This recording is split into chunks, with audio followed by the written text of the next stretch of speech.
Welcome back to my YouTube channel. हमारे YouTube channel पे आप सभी लोगों का स्वागत है। जैसा कि हमने भौतिक विज्ञान में आप लोगों को प्रकाश के परावर्तन, प्रकाश के अपवर्तन और गोलीय दर्पण से संबंधित परिभाषाओं के बारे में बताया तथा फोकस दूरी और वक्रता त्रिज्या के बीच संबंध को स्थापित किया। अब उसी के आगे क्रम में हम आप लोगों को अवतल दर्पण के लिए सूत्र का निगमन बताएंगे कि कैसे अवतल दर्पण से सूत्र का निगमन किया जाता है। तो चलिए, टॉपिक हमारा क्या आज का है कि अवतल दर्पण द्वारा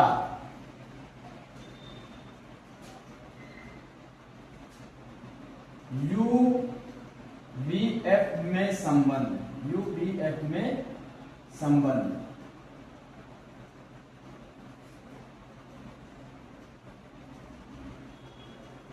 तो इसका निगमन करने के लिए सबसे पहले हम क्या लेंगे, एक अवतल दर्पण लेंगे।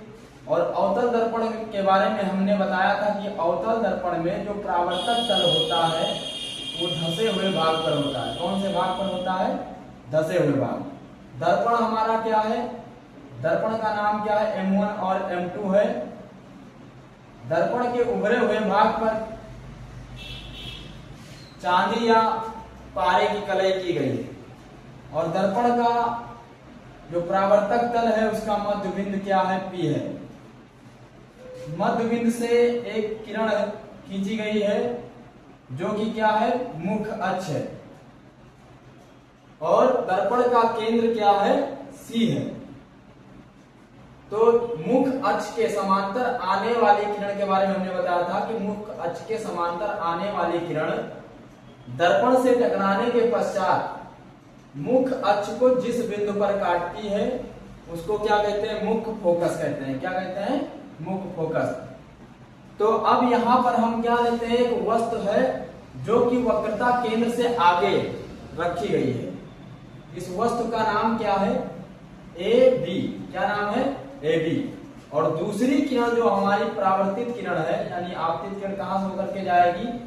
वक्रता केंद्र C से होकर के जाएगी और दर्पण से टकराने के पश्चात पुनः अपने उसी ही मार्ग में वापस लौट जाएगी। तो हमने अवतल दर्पण के द्वारा प्रतिबिंब के बनने का नियम जो बताया है, क्या बताया था कि यदि हमारी वस्तु वक्रता केंद्र से आगे है यानी अनंत पर है मान लीजिए, तो प्रतिबिंब हमारा कहां बनता है? वक्रता केंद्र C और मुख्य फोकस के बीच में बनता है। तो प्रतिबिंब कहां पर बनेगा? दोनों किरणें जहां पर आपस में काटती हुई प्रतीत होती हैं वहीं पर प्रतिबिंब हमारा बन जाएगा। प्रतिबिंब का नाम अब क्या है? II'। प्रतिबिंब का नाम क्या है? II'। अब यहां पर सर्वप्रथम हम क्या समझेंगे? पहले तो हम उत्पत्ति लिखेंगे। तो उत्पत्ति हमने आप लोगों को बताया कि पहले हम कौन सा दर्पण लेंगे? एक M1 और M2 दर्पण लेंगे। और कैसा दर्पण है हमारा? अवतल दर्पण है।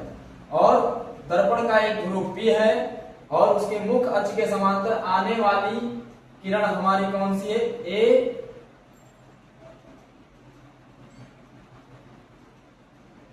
A M, जो कि दर्पण से टकराने के पश्चात मुख्य अक्ष को जिस बिंदु पर काटती है उसे क्या कहते हैं? मुख्य फोकस कहते हैं और सीधा निकल जाती है।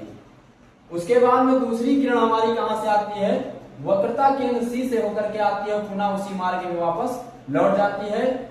और यहां पर जो हमारा ये अविलंब है, क्या है? अविलंब MN, या इसको मान लीजिए MN। अब यहां से अब हमें पहले सर्वप्रथम देखेंगे कि इसमें कुल कितने त्रिभुज बन रहे हैं और कौन कौन से त्रिभुज हमारे समकोणिक त्रिभुज हैं। तो पहला त्रिभुज हमारा ये है। देखिए, इस त्रिभुज को हम अलग ऐसे ही बना लेते हैं। ये त्रिभुज हमारा कौन सा है? ABC। उसके बाद में दूसरा त्रिभुज हमारा कौन सा है? II'। क्या है? II'। ये दोनों त्रिभुज क्या है? आपस में क्या है? समकोणिक।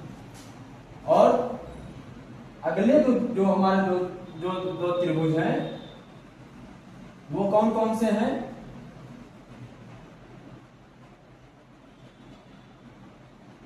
आई डैश एफ और एम एन एफ। समझ में आई बात? तो अब हम मानेंगे कि पहला हमारा जो त्रिभुज है ए बी सी क्या है? समकोणिक है। किसके? ए बी सी सर्वांगसम भी ले सकते हैं। ए बी सी सर्वांगसम त्रिभुज हमारा क्या होगा? दूसरा आई डैश सी। और अगला हमारा क्या हो जाएगा? ये क्या है? आपस में समकोणिक है। क्या है? समकोणिक है। दूसरा हमारे जो दो त्रिभुज है वो कौन कौन से? आई डैश एफ त्रिभुज आई डैश एफ सर्वांगसम एम एन एफ। अब यहां से देखते हैं तो पहले तेईस वाले में ये भी क्या है? हमारा समकोणिक है। क्या है? समकोणिक है। तो पहले वाले सर्वांगसम समकोणिक त्रिभुजों में पहले का लंब बटे दूसरे का लंब यानी ए बी अपान क्या हो जाएगा? आई डैश हो जाएगा बराबर पहले का आधार बटे दूसरे का आधार तो यानी बीसी अपान क्या हो जाएगा? आई सी। ये बना समीकरण नंबर हमारा 1। उसके बाद में दूसरा जो हमारा समकोणिक है आई डैश एफ सर्वांगसम एम त्रिभुज एम एन एफ। तो इसमें पहले त्रिभुज का लंब बटे दूसरे त्रिभुज का लंब। तो पहले त्रिभुज का लंब क्या है? एम एन बटे क्या हो जाएगा? आई डैश बराबर एन एफ बटे एफ आई। क्या हो जाएगा? एन एफ बटे एफ आई। ये हो गया हमारा समीकरण नंबर 2। अब यहां से हम देखेंगे कि जो हमारी समांतर किरण है, समांतर रेखा जो मुख्य अक्ष है, तो मुख्य अक्ष में ही हमें सारी दूरियां मिलती हैं। दर्पण के ध्रुव से लेकर के वस्तु के बीच की दूरी को हम क्या कहते हैं? यू कहते हैं। और अवतल दर्पण में जो हमारी यू होती है दूरी, वो क्या होती है? ऋणात्मक होती है, क्योंकि ये दर्पण के सामने स्थित होती है, इसलिए इसको हम माइनस यू लिखेंगे। और वक्रता केंद्र सी भी हमारा दर्पण के सामने है, जिसके कारण ये भी हमारा माइनस में आर होगा। और मुख्य फोकस भी क्या है? दर्पण के ध्रुव के सामने ही है, तो ये भी हमारा माइनस एफ होगा। प्रतिबिंब भी क्या बन रहा है? दर्पण के सामने ही बन रहा है, जिसके कारण माइनस बी, प्रतिबिंब की स्थिति भी माइनस बी होगी। अब यहां से हम देखते हैं कि हमें मान सारे किसके पता है? केवल सारे त्रिभुजों के मान किसके पता है? आधार के पता है ना। तो हम क्या लेंगे? आधार ही लेंगे। क्या लेंगे? आधार। यानी क्या हो जाएगा? बीसी अपान आई सी बराबर क्या हो जाएगा? एन एफ बटे एफ आई। यहां से आप लोगों को समझ में आ गया होगा कि बीसी अपान आई सी क्यों लिया गया? क्योंकि हमें केवल आधार का ही मान पता है, आधार की ही दूरी पता है। तो इसलिए हम दोनों त्रिभुजों के जो समकोणिक त्रिभुज दोनों हैं आपस में, उनके केवल हम क्या लेंगे? आधार लेंगे। तो बीसी अपान आई सी बराबर एन एफ अपान एफ आई। अब यहां देखिए जो हमारा दर्पण का द्वारक है यानी दर्पण का ध्रुव P, वो N के काफी नजदीक है, इसलिए हमारा जो N है वो P के बराबर हो जाएगा। किसके बराबर हो जाएगा? P के बराबर। इसलिए NF बराबर क्या हो जाएगा? PF। तो यहां से अब हम लिखेंगे BC अपान IC बराबर PF अपान FI। अब यहां देखिए BC की हमें पूरी दूरी, ये BC नहीं पता है, लेकिन हमें क्या पता है? हमें पूरा PB पता है, ठीक है। और PB में से अगर हम क्या घटाएंगे? PC घटाएंगे तो हमारा BC निकल आएगा। तो लिखेंगे BC बराबर BC के स्थान पे क्या होगा? PB minus PC, PB minus PC। अब दूसरा हमारा क्या है? IC है। क्या है? IC। तो I और C की दूरी हमें नहीं पता है, तो हम क्या करेंगे? PC में से हम क्या घटा देंगे? क्योंकि PC का पूरा मान हमको पता है क्या है? माइनस R है। और PI का पूरा मान क्या हमें पता है? माइनस B है। इसलिए क्या हो जाएगा? PC minus PI। PC में से अगर PI घटाया जाएगा तो हमें IC का मान पता चल जाएगा, ठीक है। PC में से क्या घटाया जाएगा? PC में से अगर घटाया जाएगा क्या? PI, तो हमें पूरा मान मिल जाएगा।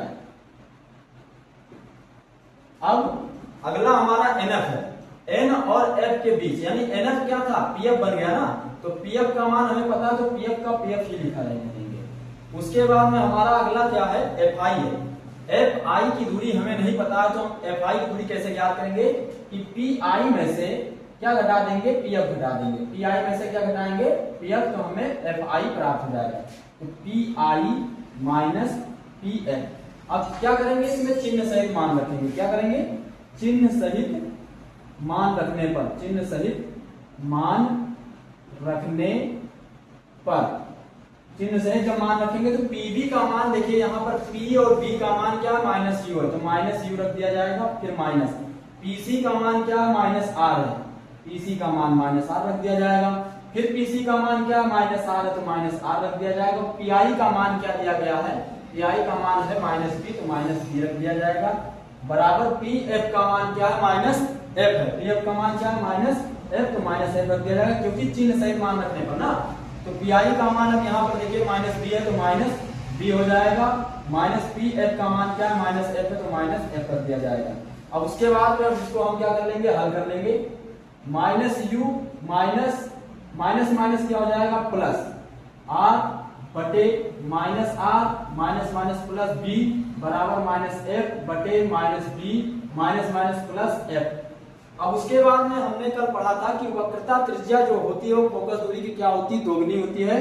तो आर बराबर क्या रखेंगे, ये समीकरण मान लीजिए हम मानते हैं तीसरा, बहुत सारे समीकरण बना सकते हो, लेकिन हम इसको मानते हैं क्या, तीसरा। समीकरण 3 में आर बराबर क्या रखने पर, 2f रखने पर, जहां जहां आर है वहां पर हम क्या रखेंगे, 2f रखेंगे। तो माइनस यू प्लस आर के स्थान पे 2f बटे आर के स्थान पे minus 2f plus B equal to कितना हो जाएगा, माइनस एफ बटे क्या हो जाएगा, माइनस बी प्लस एफ हो जाएगा।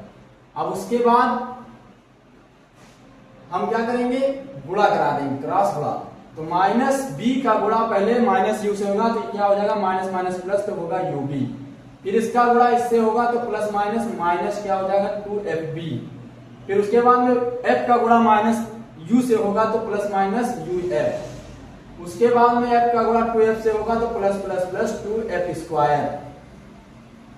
फिर उसके बाद में आगे माइनस f का गुणा इससे होगा, तो माइनस माइनस क्या हो गया, प्लस, और 2f का f से गुणा हुआ 2f स्क्वायर। फिर इसका गुणा इससे होगा b से, तो प्लस माइनस माइनस क्या हो जाएगा, fb। अब देखिए इधर हमारा क्या है, 2f स्क्वायर प्लस में, इधर भी प्लस में है, तो दोनों क्या है, प्लस में है। तो अगर ये एक छोर से दूसरे छोर यानी बराबर के उस पार किसी को भी करेंगे तो एक माइनस में हो जाएगा, जिसके कारण इसको हम क्या कर देंगे, काट देंगे। और यहाँ पर देखिए ub minus 2fb minus uf, और ये हमारा fb प्लस माइनस का इधर आएगा प्लस का fb बराबर कितना हो गया, 0। अब ub माइनस 2fb में से अगर प्लस का एक fb घटाया जाएगा तो क्या बचेगा, माइनस का fb बचेगा, माइनस uf बचा बराबर कितना हो गया, 0। अब माइनस वाले पक्ष को हम क्या करेंगे, उधर उस छोर पे भेज देंगे, तो हमारा क्या हो जाएगा, ub, ये माइनस का उधर जाएगा, प्लस का क्या हो जाएगा, fb, ये प्लस का इधर हो जाएगा uf। अब दोनों पक्षों में क्या करेंगे हम, ubf से भाग देने पर, दोनों पक्षों में ubf से भाग देने पर, ubf से भाग देने पर, तो भाग देते हैं, तो ub बटे क्या हो जाएगा, ubf बराबर fb बटे क्या हो जाएगा, ubf प्लस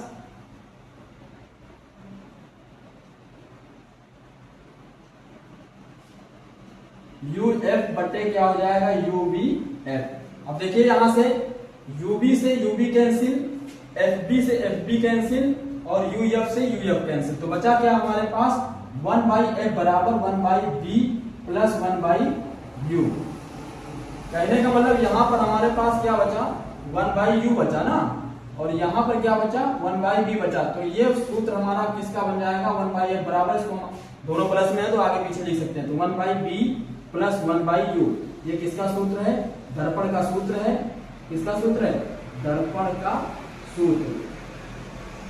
और इसी को हम क्या कहेंगे, अवतल दर्पण में यूवीएफ में संबंध, यानी ये अब हमारा दर्पण का सूत्र जो था निर्मित हो चुका है।